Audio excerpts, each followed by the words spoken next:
show because we have got a fantastic panel of guests. They are the cast of BBC's critically lauded, audience-adored Peaky Blinders, and we are so excited. Please put your hands together for Paul Anderson, Joe Coul, Кейт Филлипс, and producer Jamie Glazebrook.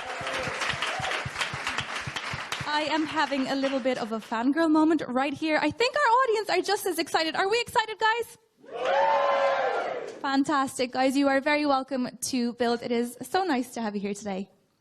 Lots of questions for you. I have questions. If you at home have questions, please be sure to check out our Twitter, AOL Build LDN. That's AOL Build LDN. Leave a question on there, and if you fancy contacting us on Facebook, leave your comment down below, and we'll do our best to get back to you before the end of the show. But I am so excited to have you here. I feel like I'm at the UFC, you know, like with the throw the mic down on the. Why is that? So after every time I speak, I'm just going to go. Well, that will make for a very interesting a panel discussion. I've always wanted to do that. That's okay. So as we know, he's at it. As we know, season 4 kicked off last week on BBC 2, 9 p.m. What an amazing way to kick off a series. But before we get into it, it has been absolutely nuts, the whole reaction to Peaky Blinders. Could you have envisaged that it would be so successful, Paul? No way, no. I get asked that question a lot. When I first read the script, I mean, I had no idea what it would become. I mean, I didn't even know we'd make a season 2. When I first saw the title, The Peaky Blinders, I thought it was some sort of like Cockney musical or something, you know, because of the word blinder, you know what I mean? And I had no idea, no, and none of us did. And I don't think we had any expectations or. You know, we just enjoyed doing it and playing it and, you know, discovering these characters and it was great how people took to them, you know. Well, you're having a great time making it and obviously taking part. We are having a fantastic time watching it. Why do you think audiences have fallen so in love with the show, Joe? I guess it's bold. It's sort of out there. It's you know, we've tried to create real characters. We all have a real bond, you know, on set. Myself, Paul, Kate, everyone in the cast. We have a lot of fun, and that sometimes comes across on camera that we are really sort of enjoying ourselves. So yeah, I think it's just sort of it really pushes the emotions. Absolutely, and the script is absolutely fantastic as well. And of course, the cast. What do you think, Jamie, are the ingredients to make such an amazing show? I think they're all the things that we can see. So the amazing cast, the costumes, the music, obviously we all like. But I reckon it's the fact that when you watch Peaky Blinders, you really are, one moment you're laughing, and the next moment you're upset, and the next moment you're on the edge of your seat. It gives you such an emotional experience because of the writing and what these people do. You really feel for the characters so much. You might not like them, but you really feel for them, and it's a feely experience. And I think that is why, you know, Snoop Dogg likes it as much as, you know. Name drop. Yeah. Well, there are a lot of celebrity fans out there, everyone from Brad Pitt to Steven Spielberg. And as I said, the highly anticipated series 4 started again last week on BBC 2, and we do have a clip, so let's take a look. Чем ты занимаешься, Артур? Как ты знаешь, благодаря прошлому Артура мы не нуждаемся. Все время он проводит в саду, занимается волонтерством. Разводит стариков и инвалидов. Ну да. Занятие же. Я хочу мастерскую открыть. Когда-нибудь. Машины чинить. Машины привлекают амбициозных мужчин. Но я люблю машины чинить.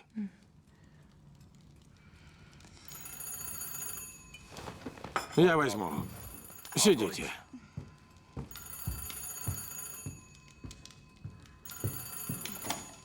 Мейпл 245. Артур, ты почту видел?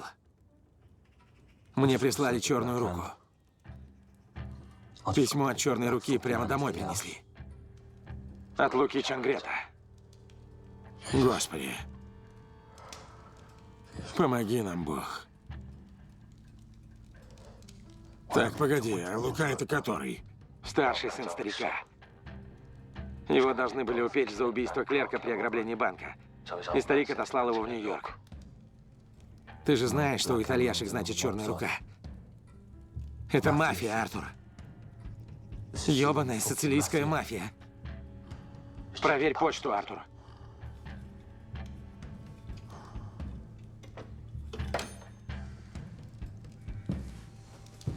А я как раз уже ухожу. Не уходишь. Надо поговорить. Артур? Все хорошо, Линда. Посиди. Ада, идем.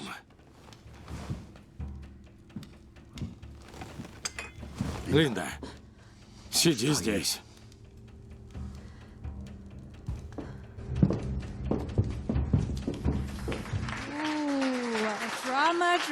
Drama. The drama just never ends. And I saw you two having a giggle there. Do you like watching back scenes? Does it bring back memories from filming? Paul, Kate? Some memories, yeah.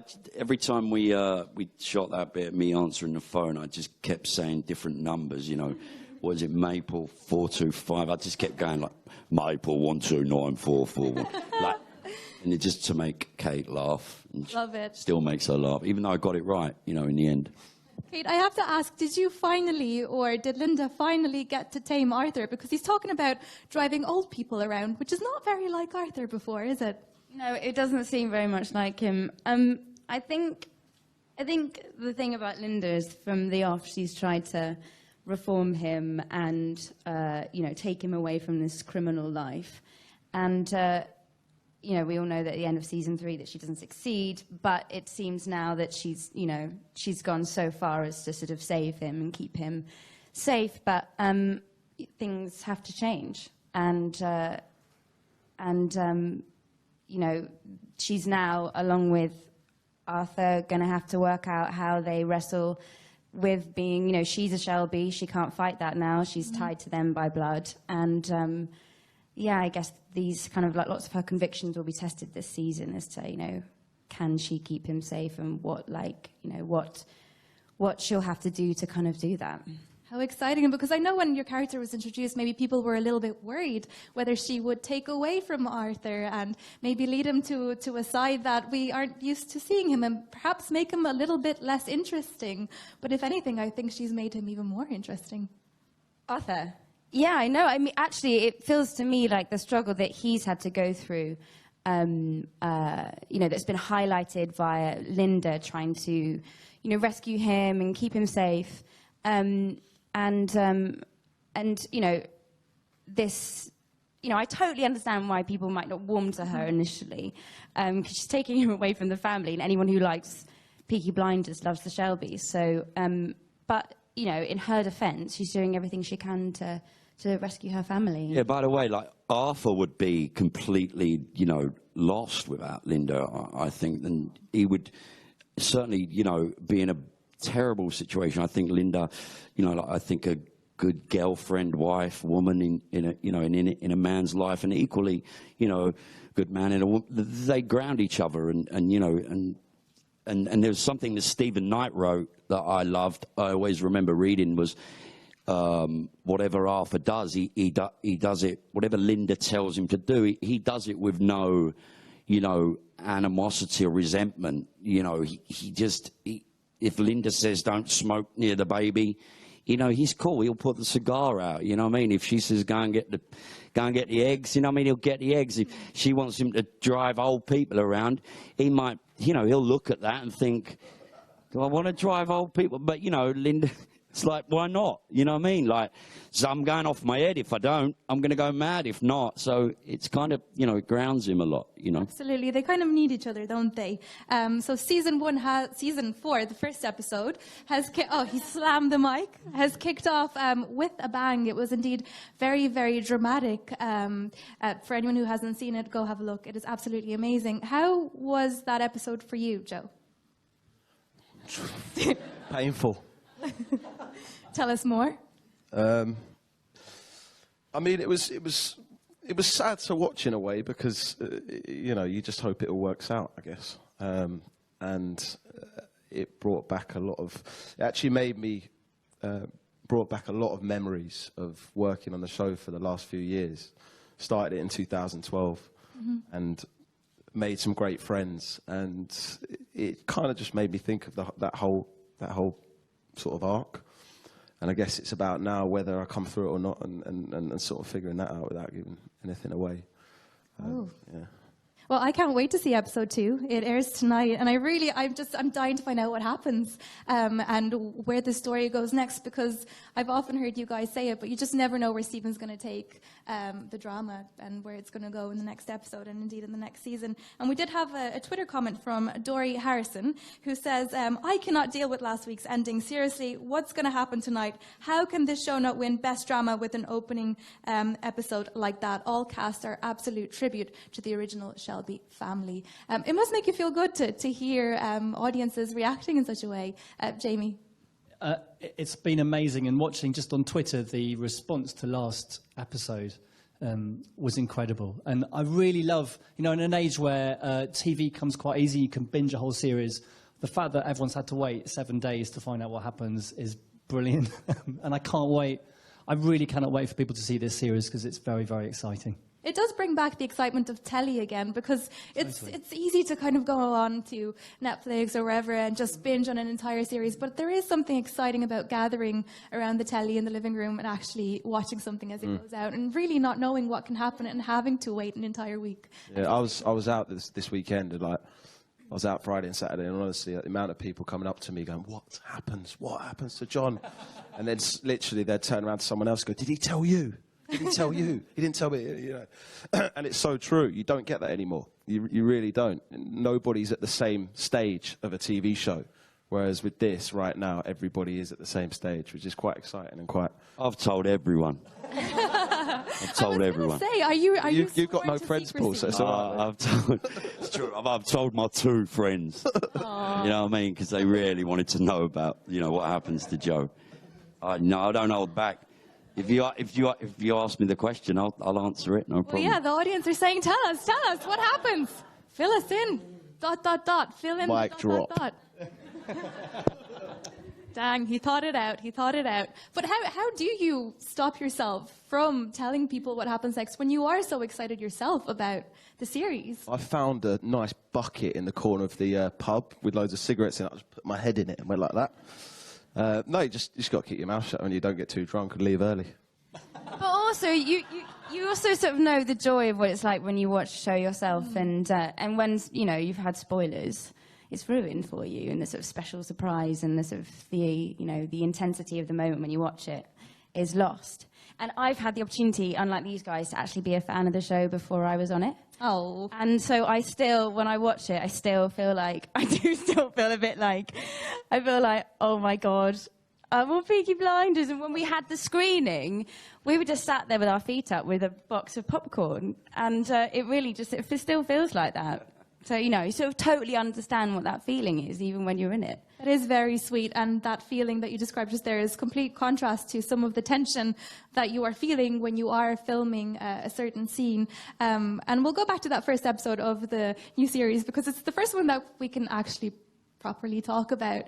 And how did you feel in the midst of all that drama? Because you are very much at the center of it. And of course you as well, Paul, as his brother. It's like I said before, it is thrilling, and I guess I only really kind of understood the sort of scale of it when I watched it back, and then when I subsequently went out onto the streets of London. But it is thrilling, and it's kind of all sides of what's going on. There's crazy things happening all over the shop, and that's testament to Steve continually trying to push the boat out and really kind of make it more and more dramatic, but also keeping it in a sense of realism at the same time. And how was the mood on set on the day when you were filming? Somber, I guess. No, it was quite the opposite. I think everyone was quite happy. Everyone was like, oh, yeah, we get to shoot Joe. We get to shoot Joe. Finn was loving it, my brother. He was like, So yeah, it was. It was fun. It was a fun day, and because we're getting to play with squibs, and we've got loads of guns out, and we've got everyone gets to kind of do the reason why we signed up to this bloody show. Just have a lot of fun on set. Yeah, and I think it's great that one of the lead characters, you know, gets shot. You know what I mean? Like, and you know, we always used to talk about it. Joe and I would always discuss which one of us was gonna, you know, die or get shot or get, you know, because we always thought that Stephen's gonna kill, you know, someone someday, you know, and he never did. You know what I mean? And he always said he never wanted to, you know. So it's like, so like. Just to follow on from that, Paul, is like the other thing Steve's always said to play sort of, I guess, devil's advocate with it is he doesn't want to almost make it easy on himself by killing somebody, you know. So like, you know, he's sweating here. He's sweating. Jamie's like, please don't say anymore. He sort of said, you know, anymore. it's kind of it's an easy writing. It's easy writing. You know, he didn't always want to do that, so it's yeah. And I love the way in the first episode where you see he really created a problem for himself by putting everyone in prison, and you know, he got them out of that. But then finding them living their separate lives, that was a real problem. This is what Arthur in the second series said. I want to go out and breed chickens. You know, and to see their dreams be realised, and then to see that it isn't actually everything they wanted, was fascinating. And I think it's such a rich episode, that first episode, for that reason. But it's going to be fantastic to see what happens next, obviously. I wonder how many people would be tuning in if Arthur was breeding chickens for the next 2 seasons. And All of them. a lot, mate, a lot. Because when I breed chickens, you know what I mean? I ain't like anyone else breeding chickens. A lot of people have said they want, after the events of last week, they are keen to see what Arthur does next. Yes, what will Arthur do next? You know, when I first read that, right, when I read the script and John, I mean, it really upset me, you know, because me and Joe are friends, you know, off camera, and, you know, believe it or not. And I was touched, mate, by it. I was really I was upset by it. And then watching it last week as well, I mean, I ain't gonna lie, I sort of, you know, I had a little tear in my eye. I did, mate, because it's like, you know, there's a connection between John and Arthur that we always tried to build on. We did with, you know, with Killian also, as brothers, whenever we had scenes, whenever Stephen wrote those important scenes that, you know, those family scenes, especially with the brothers, with the 3 of us, and he hasn't written that many, really, to be honest, but the ones that there are, you know, we really cherished and really enjoy playing those scenes. And so you know, there's a bond between all 3 of us, obviously, but John and Arthur are very much, you know, we're very much the foot soldiers, and we would do a lot of Tommy's dirty work together. So, you know, there's Joe and I, and then there's John and Arthur, and we've experienced a lot together, you know,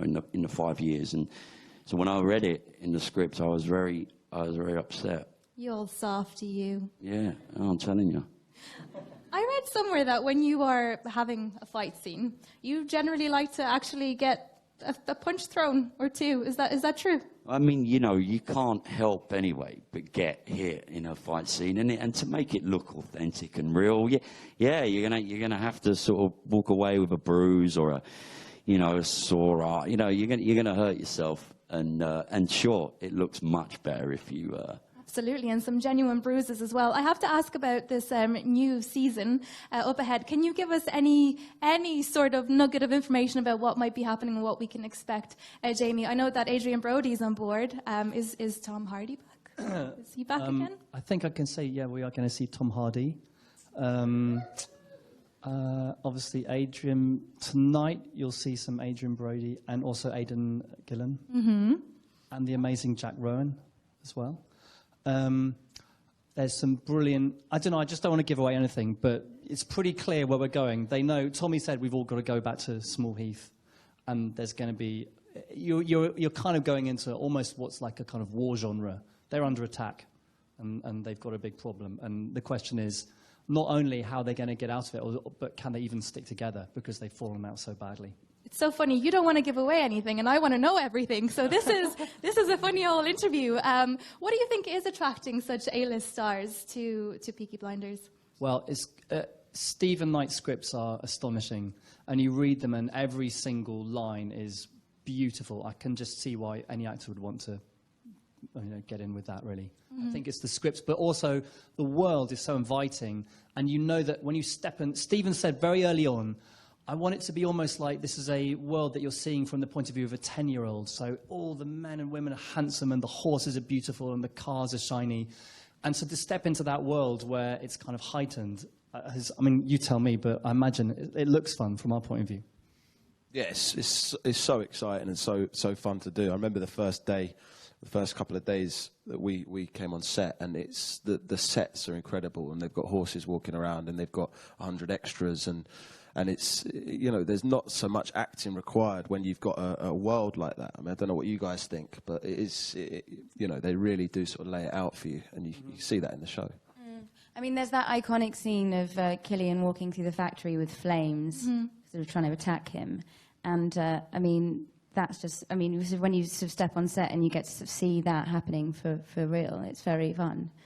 I can imagine. And Jamie mentioned some handsome men, and of course we have handsome men with handsome haircuts. And I heard that you men in particular, weren't too pleased when you saw what you might have to actually... You can't get any other jobs. Ah.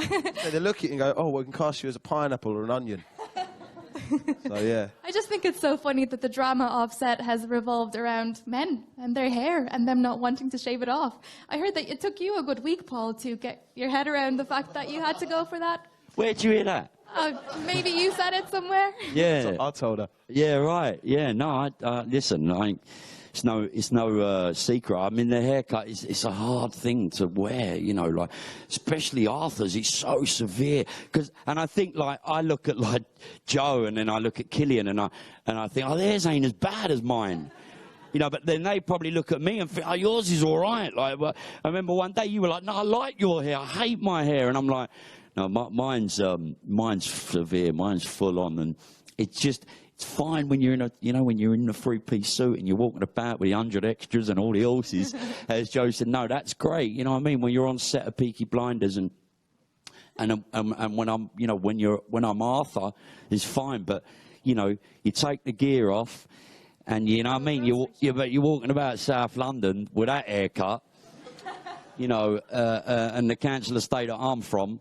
No, but you know, it's just, you know, it's a hard thing to wear. You know what I mean? Just in the real world, is a hard haircut to wear. And then everyone just thinks you're, you know, when we first started, obviously no one knew who I was. You know what I mean? Like, so people just thought it was some sort of fashion statement I was making.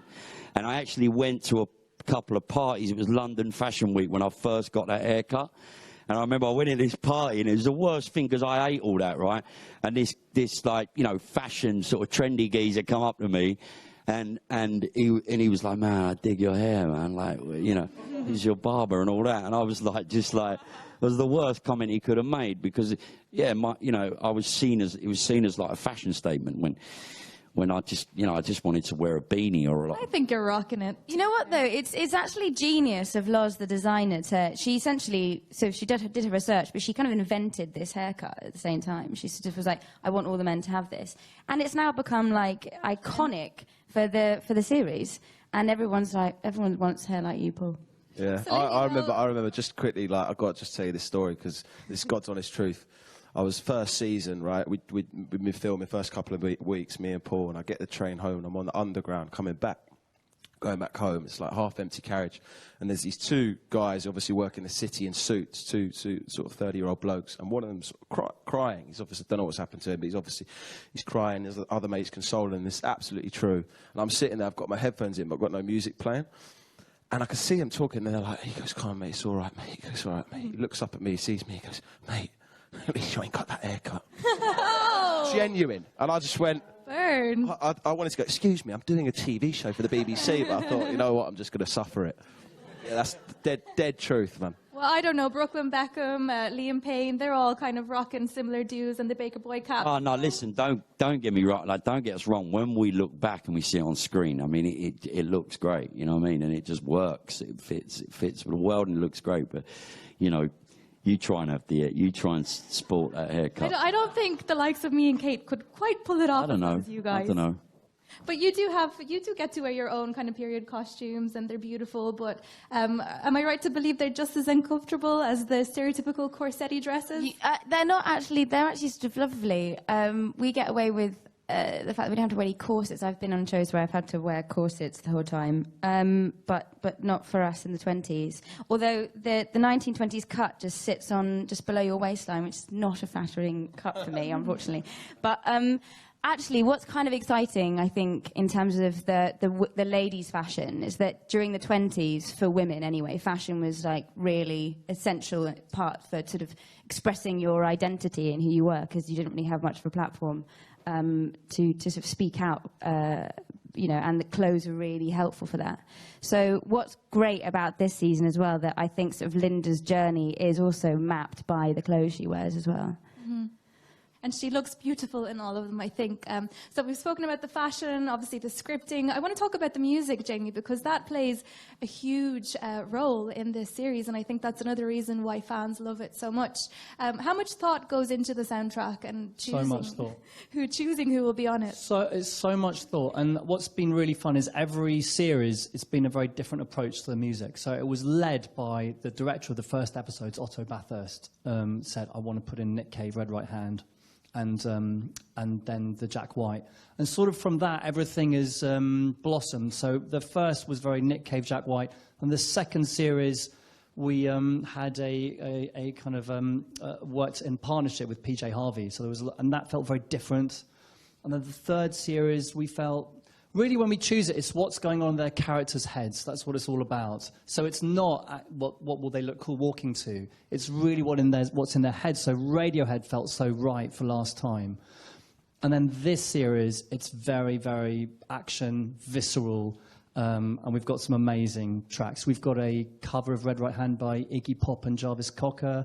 Laura Marling's doing a cover of Red Right Hand. So there's some fantastic musicians want to get involved and have got involved. I think it's a very kind of, it's more in-your-face soundtrack, this series, just to go hand in hand with what you're going to see. Yeah, well, every part and every aspect of the show is absolutely gorgeous. And I heard that we are actually, or you are going to be doing another season. Season 5 has been commissioned. Has Stephen said anything about what may or may not happen in the next series? He has, but I couldn't possibly tell you. Thought I'd try. But he's like a showman. He gets us excited. He'll say a sentence and we'll go, oh my God, that's going to be amazing. And then he'll just like not tell you anything. So and then suddenly a script will come through and it'll all be fleshed out. So we are as excited as anyone else. I've got some comments here from Facebook. Kathy McCoy Morgan says, a fabulous show. We're so excited for season 4. Cheryl Miller Kolarek, apologies if I said that wrong, says, love, love, love the Peaky Blinders. And Maria Shah says, love the show. You are all brilliant. I have to ask, what's next for you guys now that season 4 has been shot and you have a little bit of downtime? What projects are you working on, Paul? No, I'm not doing anything right now. I'm just hanging out. I love it. It's Christmas. It's the best Growing time. your hair out. It's the best time of year. I'm growing my hair and my beard, and it's just great. Yeah. Where can we see you next, Kate? Well, there was a film I shot back in January called The Aftermath. It's a film just set in Germany after the Second World War and I sort of do it with Keira Knightley. So that will be out in the new year. Very exciting. I love it. We're so humble, aren't we? I'm not, by the way. I'm going to be blabbing for about 5 minutes about all my... It's like if we were in America right now, we'd all be like, I'm doing this, man. I'm doing this. Okay, so I've just this little film. Now I've got a Thai boxing prison movie called A Prayer Before Dawn, which comes out next year. It's pretty mad. And Black Mirror did an episode of that, which comes out, I don't know when it comes out, but I think it's this year. So that's a fun one as well. I'm looking forward to people seeing that, yeah. I heard you were in some intense training, actually, for that movie. You went to Thailand. Yeah. You actually did train professionally to be a Thai boxer? Yeah, Thai. Whatever way you want to say it, I guess. Yeah, I was training to be a Thai boxer. Sorry, I'm messing. Yeah, it was intense, and it was kind of, we were training with all prisoner boxers, guys who've, killed people and this sort of stuff, and then one prison tournaments to have early release. So everybody in the film have spent a lot of time in prison, and they're all very interesting, complicated characters, and all the fighting in the film is kind of, all the sparring's real, and a lot of the fighting is every punch connects because of the way Jean-Stéphane, the director, wanted to shoot. So, yeah, it was good. I got fit. Well, I got fit. I think you were fit anyway, but we look for. Did I just? Yeah, I said that out loud. Yeah. We look forward to seeing you on screen, as we do seeing all of your projects. Thank you so much for joining us today. We're looking forward to seeing the rest of series 4 and what else is to come. Thank you for being excellent. Thank you to the audience, and make sure to tune in to Peaky Blinders on BBC 2, 9 p.m. tonight for season. Yeah. 9 p.m. tonight for episode 2, and next Wednesday as well for 3, and so on and so on and so on. Thank you so much, everyone. Thank you. Thank you.